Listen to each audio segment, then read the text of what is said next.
वचन दिले तू मला या मालिकेच्या आजच्या भागात आपण पाहतो की इकडे शौर्य हा विचार करत असतो त्याच्या लग्नाबद्दलचा. इतक्यात आता त्याच्या फोनवर ऊर्जाचा फोन येतो. शौर्य फोन उचलतो आणि हा हॅलो ऊर्जा बोल ना असं म्हणतो. ऊर्जा म्हणते काही नाही, सहजच केला. काय करतोयस? शौर्य म्हणतो काही नाही, बसलोय. काय झालं? ऊर्जा म्हणते काही नाही, आईबरोबर बोलत होते. त्यावेळी शौर्य म्हणतो मी सुद्धा आपलं पेज चेक करत होतो, बोल ना. त्यावर ऊर्जा म्हणत असते शौर्य ते म्हणजे शौर्य आईबरोबर बोलत होते तेव्हा दाभाडे काकूंनी एक मुलाचा फोटो आणला होता. तर आईची अशी इच्छा आहे की माझ्या लग्नासाठी आम्ही त्या मुलाला भेटावं. त्याबरोबर शौर्य म्हणतो काय, मुलाला भेटावं?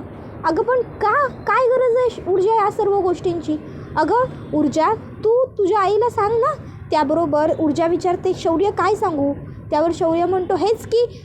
त्यावर ऊर्जा म्हणते काय ते, बोल ना शौर्य. त्यावर मग मात्र आता शौर्याकडे उत्तर नसतं. शौर्य म्हणतो ऊर्जा अगं पण तू आईला सांग की म्हणजे मुलं वगैरे बघायची गरज नाही आहे, सांगून टाक की आईला. त्यावर मग ऊर्जा म्हणते हो का, आणि मग आईने का विचारलं तर त्यावर काय सांगू मी? शौर्य हे बघ मी तुला आधीही सांगितलं आहे, मी माझ्या आईला नाही दुखवू शकत. मी आईला काहीच नाही सांगू शकत आहे सध्या. आता एकच पर्याय, सरळ तू माझ्या घरी ये आणि माझ्या आईशी बोल. आईला सगळं सांगून टाक शौर्य, तरच सर्व सोपं होऊन जाईल. शौर्य म्हणतो ऊर्जा अगं पण. ऊर्जा म्हणते शौर्य प्लीज, हे बघ मी तुला म्हटलं आहे की तू माझ्या आईकडे ये, बोल आणि सांग सगळं तिला, पण तू का ऐकत नाही आहेस? मला खरंच कळत नाही आहे तुझं काहीही. त्यावर शौर्य म्हणतो ऊर्जा तुला काय हवं हे महत्त्वाचं नाही आहे का? ऊर्जा म्हणते शौर्य मला काय हवं आहे हे मी तुला आधीच सांगितलं आहे, पण मी माझ्या आईला सुद्धा नाही दुखवू शकत. आई जे म्हणेल ते मला करावं लागेल. आईची इच्छा आहे मी त्या मुलाला भेटावं म्हटल्यावर मला भेटावंच लागेल. एवढं बोलून ऊर्जा फोन ठेवते. मग शौर्य आजीकडे येतो आणि आजीला म्हणत असतो आजी अगं खूप मोठा प्रॉब्लेम झाला आहे. ऊर्जेची आई ऊर्जेच्या लग्नासाठी मुलं बघते. त्याबरोबर आजी म्हणते तुला कोणी सांगितलं, तुला पुन्हा त्या मुलाचा चाळीतला फोन आला होता का? त्यावर मग शौर्य सांगतो नाही आजी मला फोन वगैरे नव्हता आला, पण मला असं कळलं आहे ऊर्जाने स्वतः सांगितलं आहे. आजी खूप मोठा प्रॉब्लेम होईल गं जर ऊर्जाच्या आईने ऊर्जाचं लग्न वगैरे ठरवलं तर. आपल्याला लवकरात लवकर काहीतरी करायला हवं. आजी आपण आता काय करायचं? त्यावर आजी शौर्यला म्हणते शौर्य शांत हो, आणि आता तू काहीही करायचं नाही आहेस. आता जे काही करायचं आहे ना ते मी करणार, मी बघते काय करायचं ते. शौर्य म्हणतो म्हणजे आजी नेमकं तुझ्या डोक्यात काय सुरू आहे? त्यावर आजी म्हणत असते शौर्य आता एकच पर्याय आहे आणि तो म्हणजे ऊर्जेच्या घरी जाणं आणि तिच्या आईबरोबर बोलणं. उद्याच आपण तिच्या घरी जायचं आणि तिच्या आईशी मी बोलणार. त्याबरोबर शौर्य म्हणतो काय? अगं पण बाबांना काय सांगायचं? त्याबरोबर आजी म्हणते ते मी बघून घेईन. दुसऱ्या दिवशी अर्पिता आणि तिची आई आता लग्नाचं साखरपुड्याचं कसं काय करायचं, कामं कशी करायची हे ठरवून घ्यायला आलेले असतात. तर आता इकडे विजया त्यांना म्हणत असते की खूपच लवकर होतं आहे नाही हे सगळं. त्यावर काकू म्हणते हो ना, तयारी करायला पुरेसा वेळही उरलेला नाही आहे आपल्या हातात, नुसती आता घाई होईल. त्याबरोबर लगेचच आता इकडे अर्पिताची आई म्हणू लागते की तुम्ही काळजी करू नका, मी आहे ना, आपण मिळून सगळी कामं करू, म्हणूनच तर मी इकडे आले. त्याबरोबर लगेचच आता दिव्या अर्पिताला म्हणते अर्पिता तुझ्या डोक्यात काही आयडिया असतील तर तू सुद्धा सांगा का, कारण आपण खूप छान आणि ग्रँड प्लॅन करूया सगळं. मी तर तुमची एंट्री कशी करायची याचाच विचार करते. काय तुझ्या डोक्यात काही आलं असेल तर तूही सांग. त्याबरोबर लगेचच अर्पिता होकार देते. तर पुढे ती म्हणत असते लग्नाची तयारी म्हटलं की खूपच गडबड असते नाही, पण आपण काही काळजी करायची गरजच नाही, आपण सगळे आहोत ना, मिळून सगळं व्यवस्थित करू. काय आई? त्यावर विजया होकार देते. तशी लगेचच अर्पिता विचारते पण आपली नवरी कुठे? त्याबरोबर मग आता लगेच विजया म्हणते ती तिच्या रूममध्ये आहे. अर्पिता म्हणते मी घेऊन आले तिला. त्याबरोबर आता लगेचच दिव्या म्हणते मी ना एक काम करते, पेन आणि वही घेऊनच येते, म्हणजे आपण एक काम करू, आपण कामांची ना यादी करून घेऊ. कामांची यादी केली की कामं कशी अगदी भर भर भर भर व्हायला लागतात. काय म्हणताय? त्याबरोबर लगेचच आता विजया म्हणते हो ये ना, ये घेऊन ये वही. त्याबरोबर लगेचच दुसऱ्या बाजूला इकडे पूर्वा ही फोन करत असते त्या मुलाच्या वडिलांच्या नंबरवर, पण त्यांचा फोन काही लागत नसतो. आता पूर्वा म्हणू लागते अरे असं काय होतं यांचं, फोन का लागत नाही आहे? त्याबरोबर त्या ठिकाणी लगेचच ऊर्जा येते. ऊर्जा आईला विचारते आई काय गं काय झालं? त्यावर मग आई म्हणते अगं काही नाही गं ऊर्जा, बघ ना केव्हापासून मी त्या मुलाला म्हणजे त्या मुलाच्या वडिलांना फोन करते आहे पण त्यांचा फोनच काही लागत नाही आहे. बरं जाऊ दे, सोड, नाही लागत आहे ना फोन, विषय थांबवूया इथेच. आणि तसंही आपल्याला काय त्या मुलाला भेटण्याची एवढी घाई नव्हतीच, बघू नंतर लागला फोन तर बोलता येईल त्यांच्याशी काय. त्यावर ऊर्जा म्हणते हो अगदी बरोबर. त्याच्यानंतर मग आता ऊर्जा इकडे म्हणत असते, शौर्य अरे कुठे आहेस तू, कधी येशील, ये लवकर घरी. त्याबरोबर दुसऱ्या बाजूला आपण पाहतोय की आता अर्पिता ही शौर्याच्या बहिणीकडे येते आणि ती म्हणत असते, काय गं तू इथे अशी एकटीच का बसली आहेस, बाहेर बघ, बाहेर आपल्या लग्नाची तयारी सुरू आहे आणि तू एकटी इथे बसली आहेस, काय झालं. त्याबरोबर मग अर्पिताला आता शौर्याची बहीण म्हणू लागते, पूर्वी जेव्हा लग्न ठरलं होतं तेव्हा मी खूप एक्सायटेड होते, पण आता. त्याबरोबर मग अर्पिता म्हणते, काय झालं आहे. त्यावर मग ती म्हणत असते, काही नाही. त्याबरोबर अर्पिता म्हणत असते, तुझ्या मनात जे काही असेल ते तू माझ्याबरोबर बोलू शकतेस. पण आता इकडे लगेचच शौर्याची बहीण काहीच बोलत नसते. त्यावर अर्पिता तिला सांगत असते, हे बघ मी तुझी मैत्रीण आहे, मैत्रीण म्हणून तू माझ्याशी सगळं शेअर करू शकतेस, काय झालं आहे बोल ना काहीतरी. त्यावर ती म्हणत असते की खरंच तुझ्यावर मैत्रीण म्हणून मी विश्वास ठेवू शकते, माझ्या मनात असलेलं सगळं मी मैत्रीण म्हणून तुझ्याशी बोलू शकते का. त्यावर मग आता लगेचच इकडे ती म्हणू लागते, हो अर्थात. त्यावर ती म्हणते, पण मी हेही विसरून चालणार नाही ना की तू विक्रांतची बहीण आहेस ते. त्यावर मग आता अर्पिता म्हणते, थोड्या वेळासाठी तू विसर की मी विक्रांतची बहीण आहे, बोल ना तुझ्या मनात काय आहे. आता मनातल्या मनात शौर्याची बहीण म्हणत असते की मला हे लग्न करायचं नाही आहे, हे आहे माझ्या मनात, पण कसं सांगू तुला, मी नाही बोलू शकत हे तुझ्याशी कारण तू विक्रांतची बहीण आहेस. तर विक्रांतची बहीणसुद्धा मनात म्हणतच असते की दुसऱ्या बाजूला आता इकडे आजी आणि शौर्य हे दोघंजणं खाली आलेले असतात. आता आजीला बघून लगेचच अर्पिताची आई म्हणते, अरे वा आजी, आज तुम्हीसुद्धा घरीच आहात का, बरं झालं घरीच आहात ते. अहो आम्ही लग्नाचं कसं काय करायचं, एंगेजमेंट कुठे करायची ते सर्व ठरवायलाच इकडे आलो होतो, आता तुम्हीही आहात म्हटल्यावर सगळं कसं अगदी व्यवस्थित होईल. तसंही मोठ्यांचा आशीर्वाद असला की कामं कशी अगदी भरभर आणि व्यवस्थित होतात. त्याबरोबर लगेचच आता आजी शौर्याला म्हणते, चल शौर्य. त्याबरोबर शौर्य आणि आजी हे दोघंही जणं तिकडनं जाऊ लागतात. त्याबरोबर मग अर्पिताची आई आजीकडे जाते आणि आजीला थांबवत म्हणते, आजी थांबा, आजी थांबा ना, काय झालं, तुम्ही कुठे बाहेर निघालाय का. अहो मी तुम्हाला आमच्याबरोबर बसा म्हणाले पण तुम्ही काहीच उत्तर दिलं नाही, तुम्ही बाहेर चाललाय का. आजी काहीतरी बोला ना, काय झालं आहे. त्याबरोबर आजी म्हणत असते की हे बघा, माझं या लग्नाला तेव्हाही नकार होता आणि आत्ताही नकारच आहे. मी म्हटलं होतं ही केस पूर्ण झाल्यानंतरच आपण हा साखरपुडा, ही एंगेजमेंट जे काही करायचं आहे ते करू, पण तुम्ही कोणीही माझं ऐकलेलं नाही आहे. मग आता काय करायचं हे तुम्ही ठरवा. आता विजयाला आईंचं हे म्हणणं ऐकून खूपच जास्त आनंद झालेला असतो. मग आता लगेच इकडे विजया ही म्हणू लागते, मग आई मी काय म्हणते, आपण एक काम करूया का, आपण इथे बोलवून घेऊया का शौर्याच्या बाबांना. नाही म्हणजे मग शौर्याच्या बाबांच्या संमतीनेच आपण हे लग्न पुढे वगैरे ढकलू शकतो ना, काहीतरी आपण बोलून बघूया त्यांच्याशी या सर्व विषयावर, तारीख बदलूया. त्याबरोबर लगेचच आता अर्पिताची आई म्हणते, नाही नाही नको, आपण जर लग्नाची तारीख वगैरे बदलली तर ते आमच्या यांना आवडणार नाही आणि ते सुद्धा मी इथे आलेली असताना बदलली असं कळलं तर ते मला घरातच घेणार नाही, त्यामुळे प्लीज असं काही करायला नको आपल्याला. त्याबरोबर मग आजी म्हणत असते, हे बघा तुम्हाला जे करायचं आहे ते तुम्ही करा, तुम्ही मला विचारलं नव्हतं ना, माझ्या संमतीने हे काहीही होत नाही आहे, मला ना हे लग्न मान्य आहे नाही एंगेजमेंट, त्यामुळे मी या सगळ्यात कशातच नाही आहे, तुम्हाला जे हवं ते तुम्ही करू शकता. त्याबरोबर मग मात्र आता लगेचच इकडे अर्पिताची आई गप्प बसते. तर आजी ही शौर्याला म्हणते, शौर्य चल आपल्याला उशीर होतोय. काकू आणि दिव्या हा सर्व तमाशा लांबूनच बघत असतात. त्याबरोबर शौर्य म्हणतो, हो आजी चल निघूया. आता ते दोघंजणं जात असतात. त्याबरोबर लगेचच आता इकडे अर्पिताची आई ही आजीला विचारू लागते, तुम्ही साखरपुड्याला तरी असाल ना आजी. त्यावर मग मात्र आता आजी काहीच उत्तर देत नाहीत. तर आता हे सगळं बघून विजयाला मात्र खूपच जास्त बरं वाटलेलं असतं, कारण विजयालासुद्धा हे लग्न वगैरे काहीही नकोच आहे की. त्याबरोबर मग आता आजी म्हणते, तुम्हाला जे हवं ते तुम्ही करा, या सगळ्यामध्ये मला कुठेही तुम्ही गृहीत पकडू नका किंवा माझ्याकडनं कसलीही अपेक्षा ठेवू नका, मी या सगळ्यामध्ये अजिबातच सहभागी होणार नाही आहे. त्याबरोबर मग मात्र आता हे सगळं ऐकून अर्पिताच्या आजीला खूपच जास्त वाईट वाटलेलं असतं, ती नर्वस झालेली असते. त्याबरोबर मग आता आजी ही शौर्याला म्हणते, शौर्य निघायचं का. शौर्य म्हणतो, हो आजी चल ना.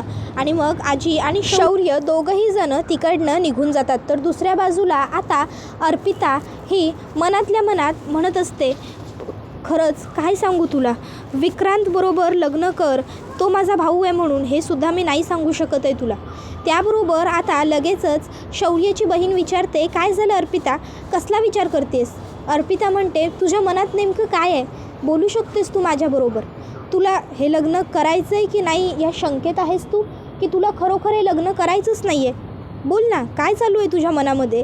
आता शौर्याची बहीण म्हणत असते, कळत नाही आहे मला, माझं आयुष्य आहे पण माझ्या आयुष्यात काय घडतं आहे ना ह्याचाच अंदाज नाही आहे मला.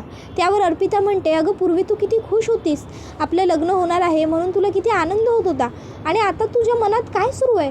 त्याबरोबर लगेचच आता ती म्हणत असते की मला काहीही कळत नाही आहे, माझ्या आयुष्यात नेमकं काय सुरू आहे ते, याच गोष्टीचं मला दुःख आहे, कळतं आहे का तुला?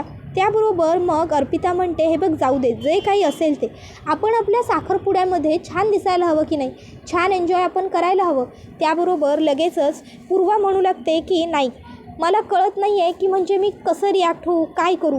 त्याबरोबर आता ती गप्प होऊन जाते. अर्पिता आता मनातल्या मनात म्हणत असते, अगं काय बोलू मी तुला, खरं तर माझ्या भावाबरोबर लग्न कर, माझा भाऊ खरोखर खूप चांगला आहे, त्याने तुझं सगळं चांगलं होईल असं मी बोलू शकत नाही आहे, कारण मलाही माहिती आहे की माझा भाऊ नेमका कसा येतो.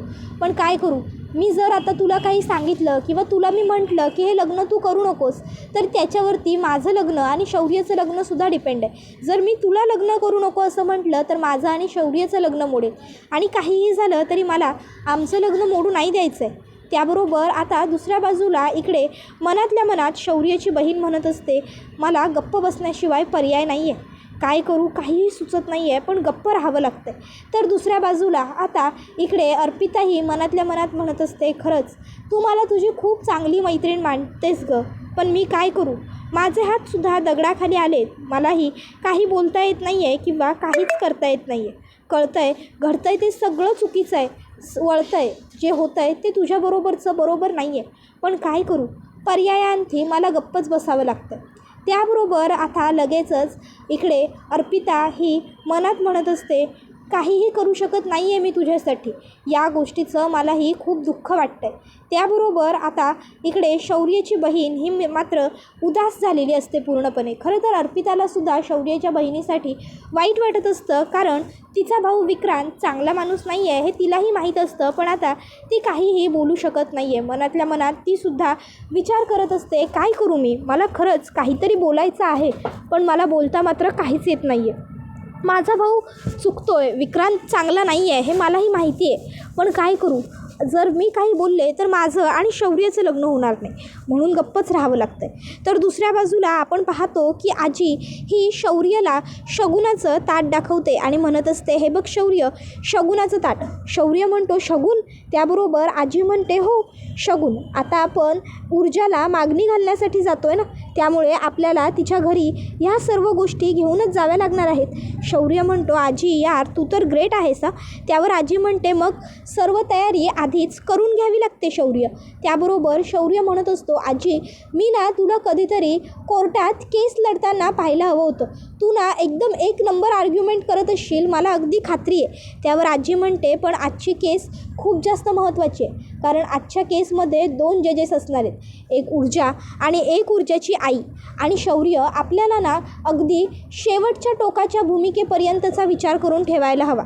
त्याबरोबर शौर्य म्हणतो, म्हणजे आजी नेमकं तुला काय म्हणायचं आहे, मला खरंच कळलं नाही गं. त्यावर मग आता आजी शौर्याला सांगते, शौर्य काहीही होऊ शकतं हे आपण गृहीत धरायला हवं.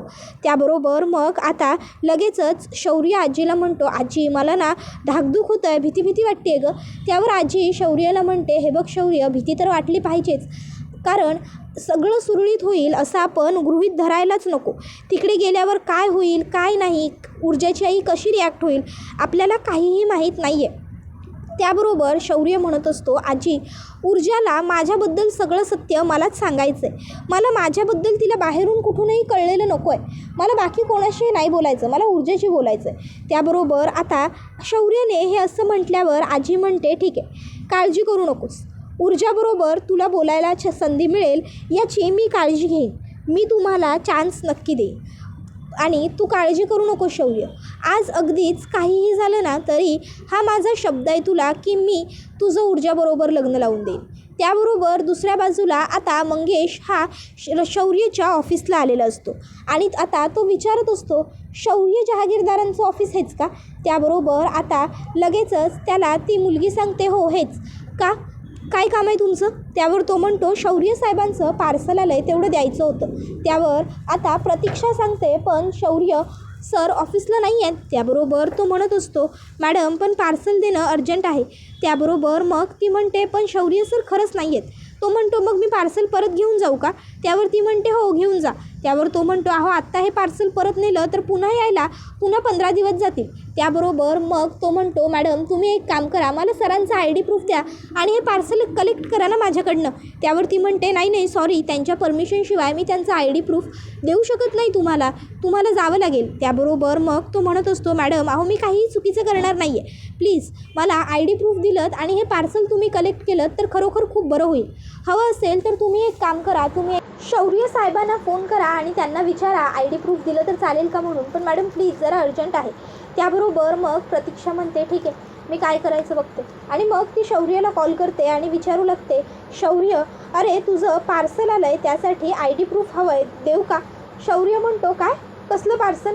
नाही नको, ID प्रूफ वगैरे काही देऊ नकोस. त्यावर ती म्हणते, अरे पण मग पुन्हा 15 दिवस परत ते पार्सल येणार नाही. शौर्य म्हणतो, अगं पण मी काही मागवलेलंच नाही आहे, कसलं पार्सल आलं आहे? त्यावर ती म्हणते, बहुधा काही डॉक्युमेंट्स असतील असं वाटते. त्यावर शौर्य म्हणतो, पैसे वगैरे मागतायत का ते? त्याबरोबर ती म्हणते की नाही पैसे वगैरे काही नाही मागत आहेत.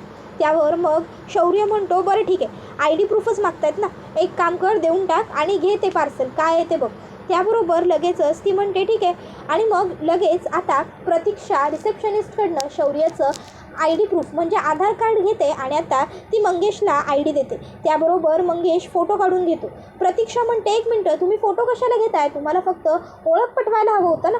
त्यावर लगेचच तो म्हणतो, मॅडम आमच्या प्रोसिजरचा भाग आहे, पुढच्या 24 तासात डिलीट होऊन जाईल. त्याच्यानंतर मग आता मंगेश म्हणू लागतो, हे मिळवण्यासाठीच मी एवढा प्रयत्न करत होतो. तर दुसऱ्या बाजूला आता शौर्य आणि आजी हे दोघंही जण ऊर्जाच्या चाळीमध्ये आलेले असतात. आजी ही शौर्याला म्हणत असते, शौर्य ऊर्जा ह्या चाळीत राहते, तरीही जेव्हा ती आपल्या घरी आली होती तेव्हा आपलं घर, आपला बंगला, आपल्या गाड्या, आपलं वैभव बघून तिची नजर आपल्या वैभवाकडे गेली नाही, तर ती स्थिर होती, तिच्या मतावर ठाम होती. यातून एकच गोष्ट क्लिअर होते, ती म्हणजे ऊर्जाला जेव्हा तुझ्याबद्दलचं सत्य समजणार आहे तेव्हा ऊर्जाची अवस्था खूपच जास्त वाईट होणार आहे आणि तेव्हा ऊर्जाला समजावणं, सांभाळणं खूप अवघड असणार आहे आणि हे तुला जमवावं लागणार आहे. समजतंय ना तुला? त्यावर दुसऱ्या बाजूला इकडे आपण पाहतो की विजया आता इकडे अर्पिताबरोबर बोलत असते. अर्पिता म्हणत असते, मला आत्ता आठवलं काकू, मी त्या मुलीला कुठे बघितलं होतं ते, म्हणजेच ऊर्जाबद्दल आता अर्पिता बोलत असते. तर दुसऱ्या बाजूला आता इकडे आजी ही आलेली असते घरामध्ये आणि आता ती पूर्वाला म्हणत असते, पूर्वा मी आज इकडे तुझ्याकडे काहीतरी मागण्यासाठी आलेली आहे. मी आज तुझ्याजवळ तुझ्या ऊर्जेचा हात माझ्या शौर्यासाठी मागते. त्याबरोबर मग आता पूर्वा गप्प बसते. त्याबरोबर हा व्हिडिओ इथेच संपतो. व्हिडिओ आवडला असेल तर व्हिडिओला लाईक करा, चॅनलवर नवीन असाल तर चॅनलला सबस्क्राईब करा आणि बेल आयकॉन आठवणीने प्रेस करा, जेणेकरून तुम्हाला पुढच्या प्रत्येक व्हिडिओचं नोटिफिकेशन मिळत जाईल आणि सर्व व्हिडिओंचा आनंद हा अगदी उत्तम पद्धतीने घेता येईल. चला तर मग प्रेक्षकांनो, आजच्या पुरतं इथेच थांबूया. पुढचा व्हिडिओ येईपर्यंत या व्हिडिओचा छान पद्धतीने आनंद घेत राहा. तुम्हाला ही मालिका कशी वाटते हे आम्हाला कमेंटमध्ये सांगायला विसरू नका. टाटा बाय बाय, धन्यवाद, take care all of you.